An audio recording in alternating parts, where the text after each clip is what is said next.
Stenosis in aortic valve disorders. So aortic valve disease देखने से पहले एओर्टिक वाल्व के बारे में देखते हैं। ये एओर्टिक वाल्व जो है 3 कस्प से बना होता है और ये इक्वल साइज़ के होते हैं सारे जो कस्प होते हैं। एंड हर एक कस्प जो है वो सराउंडेड रहता है एक साइनस से। तो नॉर्मली जब क्लोज्ड एओर्टिक वाल्व होता है तो इस तरीके का दिखता है जैसे डायग्राम में लेफ्ट साइड दिख रहा है। एंड स्टेनोटिक वाल्व जो है वो राइट साइड वाले डायग्राम जैसे दिखता है। एंड ओपन एओर्टिक वाल्व जो है वो नीचे वाले डायग्राम में नॉर्मली दिख रहा है। एंड राइट साइड में नीचे जो है वो स्टेनोटिक वाल्व जब ओपन होता है तो वैसा दिखता है। एंड कस्प जो है एओर्टिक वाल्व के वो सेपरेटेड रहते हैं 3 कमिशर्स से एंड सपोर्टेड रहते हैं फाइब्रस एनुलस से। हर एक कस्प जो है वो क्रिसेंट शेप्ड का होता है।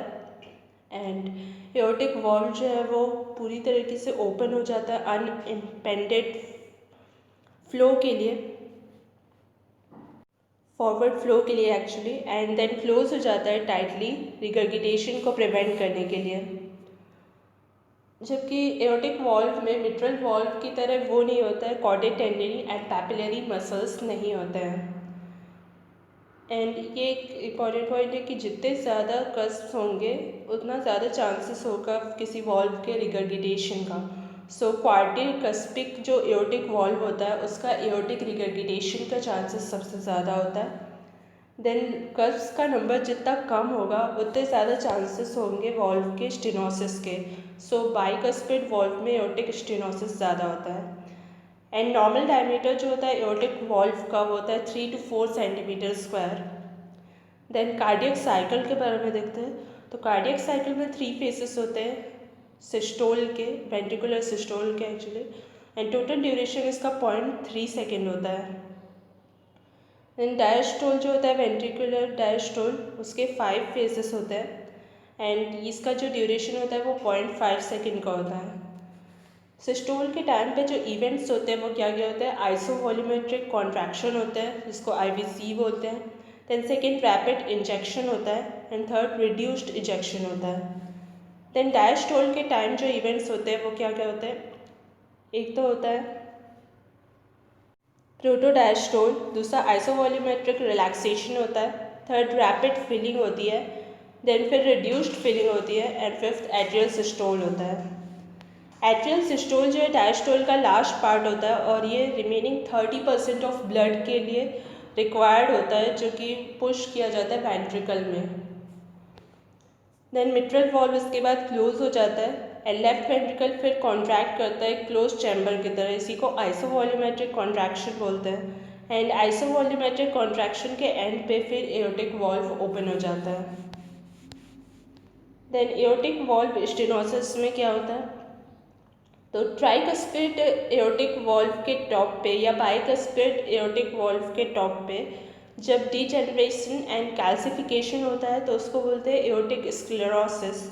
एंड बहुत सारे लोग को जब एओर्टिक स्क्लेरोसिस होता है तो फिर वो प्रोग्रेस कर जाता है एओर्टिक स्टेनोसिस को डेवलप करने के लिए। Then degeneration and calcification tricuspid के सबस्ट्रेट पे होता है। एंड एओर्टिक वॉल्व स्टेनोसिस जो है एल्डरली पॉपुलेशन में ज़्यादा देखा जाता है, that is greater than 60 years में।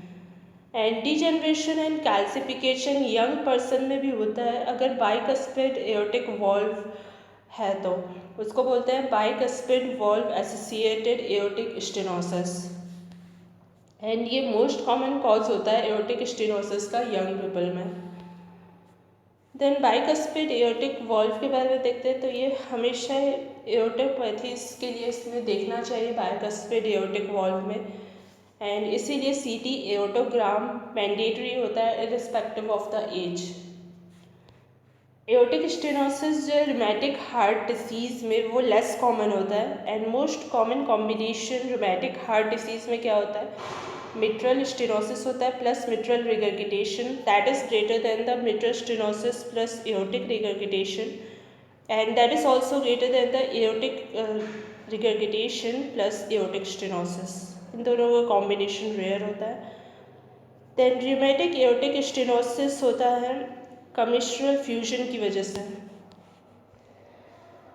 एंड एओर्टिक स्टेनोसिस की एपिडेमियोलॉजी देखें तो मोस्ट कॉमन वॉल्व डिसीज़ होती है ये वेस्ट में, एंड 80% पेशेंट जो है एओर्टिक स्टेनोसिस के वो मेल होता है। 30% एल्डरली होते हैं तो उसमें वॉल्व स्क्लेरोसिस होता है, और ये सीवियर नहीं होता इतना कि ऑब्स्ट्रक्शन कॉज हो जाए जिससे। एंड वॉल्व फाइब्रोब्लास्ट जो होता है वो डिफ्रेंशिएट होता है ऑस्टियोब्लास्ट में, and calcium hydroxyapatite deposition हो जाता है। अब पैथोफिजियोलॉजी क्या होती है एओर्टिक स्टेनोसिस की? ये डिजेनरेटिव वियर एंड टियर बस नहीं होता है, सिर्फ ये फिनोमिना नहीं है इसके अलावा ये एक्टिव होता है, कॉम्प्लेक्स होता है, रेगुलेटेड पैथोबायोलॉजिकल प्रोसेस होता है, जैसे कि इन्फ्लेमेशन होता है, सेकेंड लाइपोप्रोटीन डिपोजिशन होता है, थर्ड रास एक्टिवेशन होता है, एंड फोर्थ ऑस्टियोब्लास्टिक ट्रांसफॉर्मेशन होता है। तो इन सारे प्रोसेसेस की तरह ये भी एक्टिव होता है। सो ये फर्स्ट पार्ट था इसका, नेक्स्ट वीडियो में कंटिन्यू करते हैं।